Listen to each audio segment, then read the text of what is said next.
Hello everyone, at nandito tayo sa bridal fair at meron nagpa-picture kanina, 8, ayun. 11 na lang ang kailangan para sa ating 20 winners, ayun. Basta nakasubscribe at nakafollow sa ating Facebook at YouTube. At pupunta natin si Ma'am Maisel para sa mga jewelry or sa mga wedding ring at engagement ring. Ano, sama ka sa biyahe ko?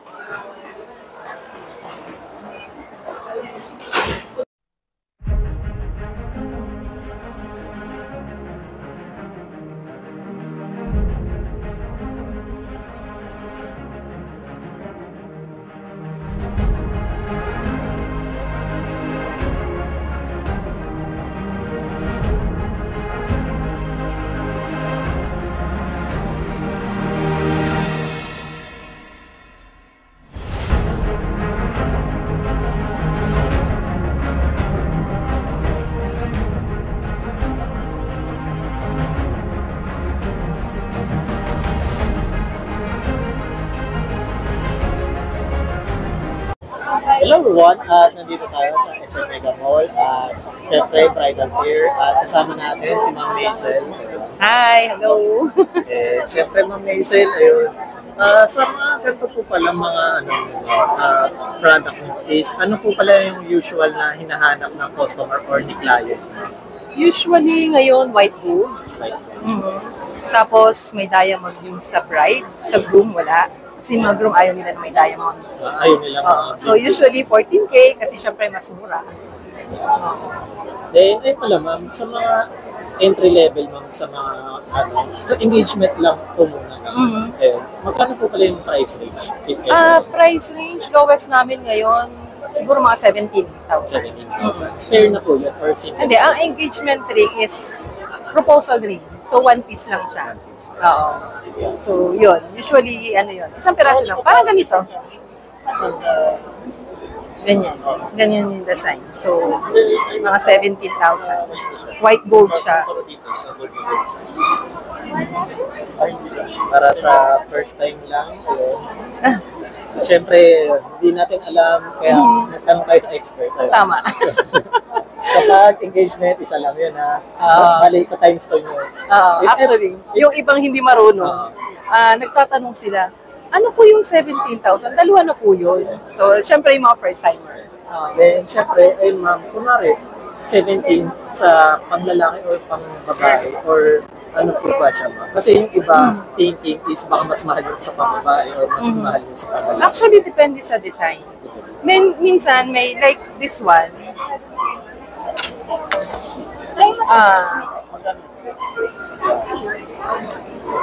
Minsan, mas mahal yung sa lalaki kasi marami yung gold, makapal, malapad.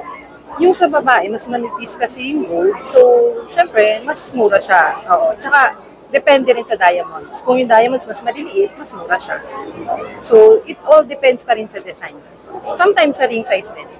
Kung kunyari, ang groom, mga size 12, medyo malaki yung i-add.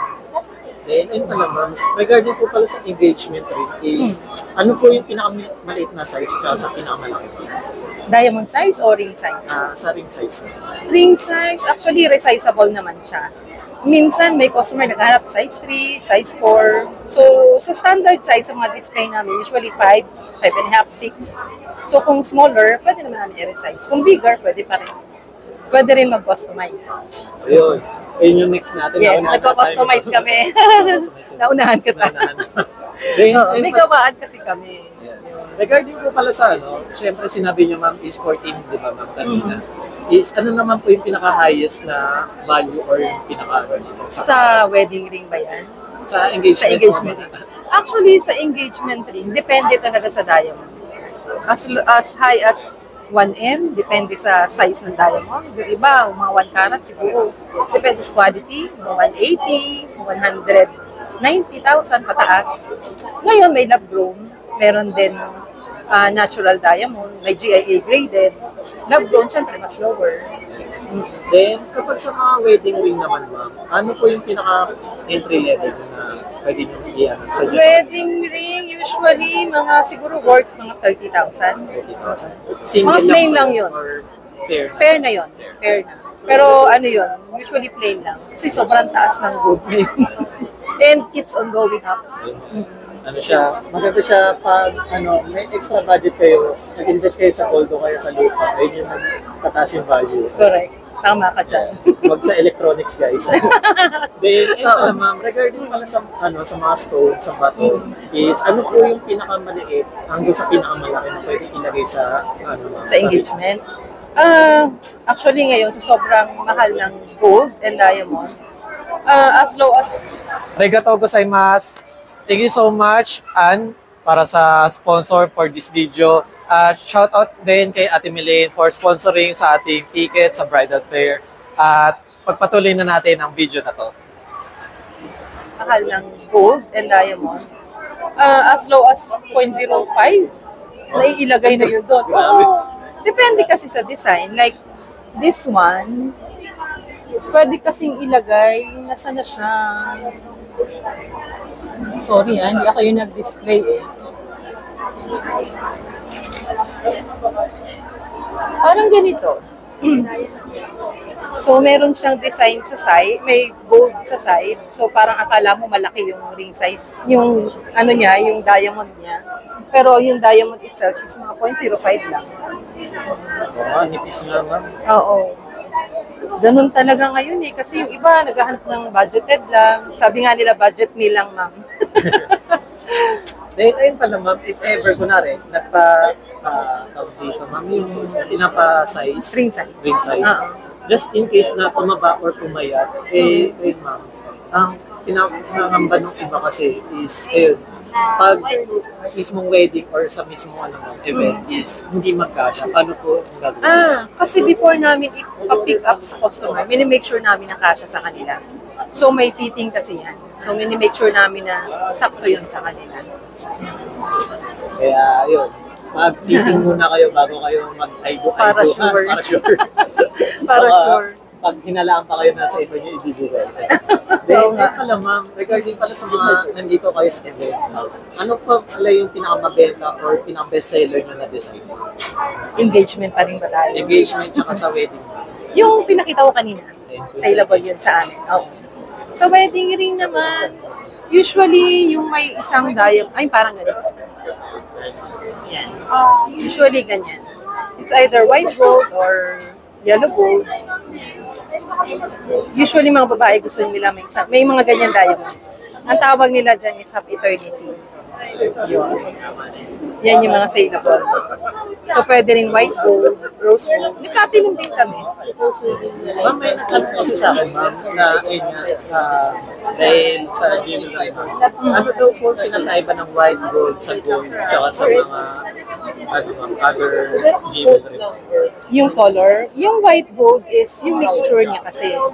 Tapos ang totoong kulay ng white gold, yellowish din naman. Kasi ang ginto naman talaga is yellow, di ba? Dinidip siya sa rhodium para maging white yung kulay niya. Pero eventually mag-fade din siya. Kaya pagka yung iba ayaw nila nung nag-fade, binibigay namin is platinum. Kasi ang platinum hypoallergenic. So okay din siya, hindi siya nag-fade.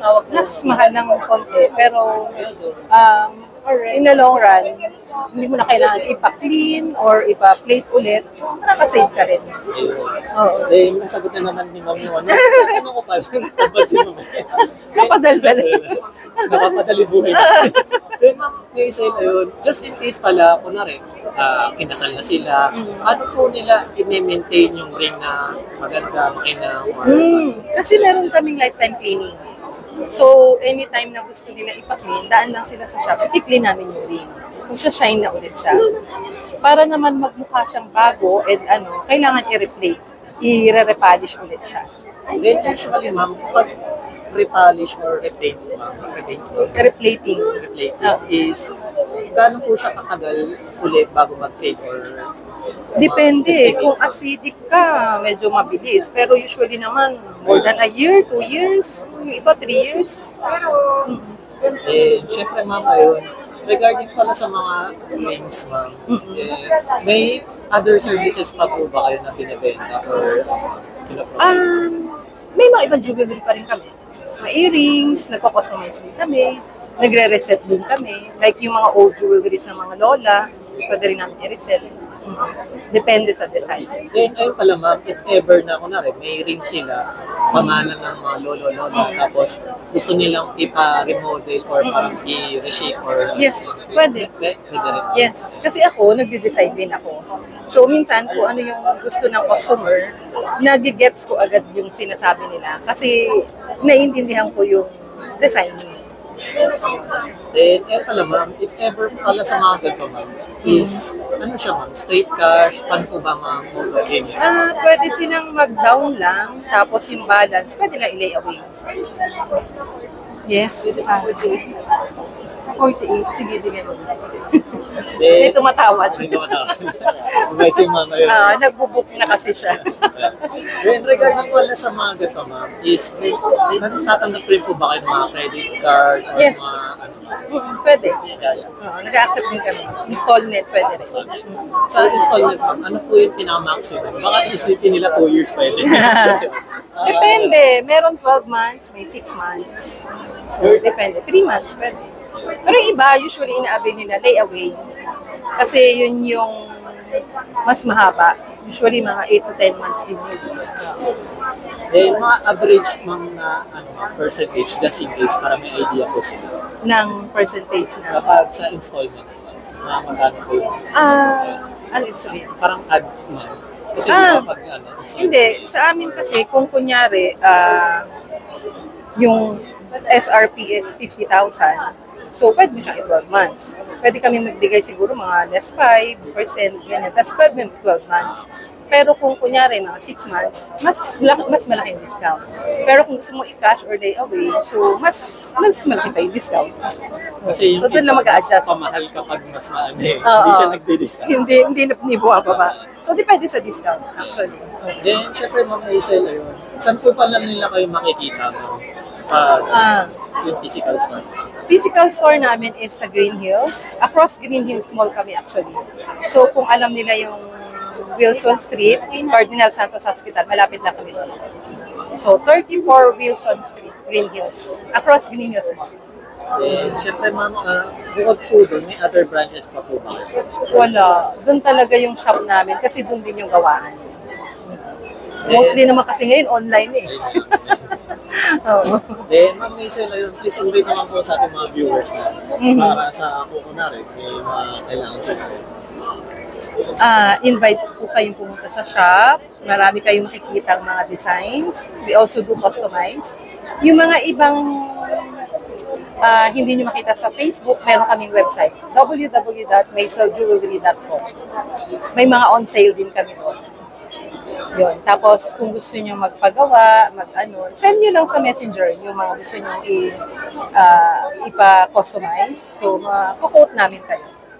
And sa mga bridal fair, abangan nyo yung mga bridal fair namin. Like next week, meron kami sa, I think, SMX. Yun. Then, syempre, para sa contact number, nakalagay naman sa video at sa description. At kung may mga other concern kayo, directly na lang kayo kay ma'am. Kahit huwag na sa akin. Once again, thank you ma'am. Thank you. Hi. Next week, we have bridal fair in SMX, May 25 and 26. Go to our booth, Maisel Jewelry. The bridal fair event is organized by Getting Married. See you there.